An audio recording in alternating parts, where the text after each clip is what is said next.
Learning to cook, learning about nutritional information, and including the family is what Falcon Elementary School of Technology is offering their students and their families over a 6-week course. This class teaches us a lot of different aspects about nutrition, and it also goes over how important it is for whole grains and to lower your fat intake for heart health.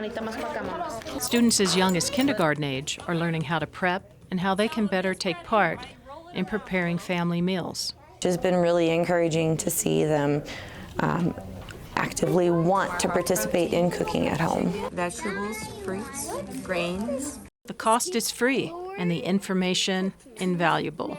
Eating healthy is something that's really important for our health and our overall happiness, and it's not something that's taught very often in schools anymore. So being with these kids and involving their families, they see how together as a family they can start slowly eating healthier while maintaining that budget that is so prevalent in our lives.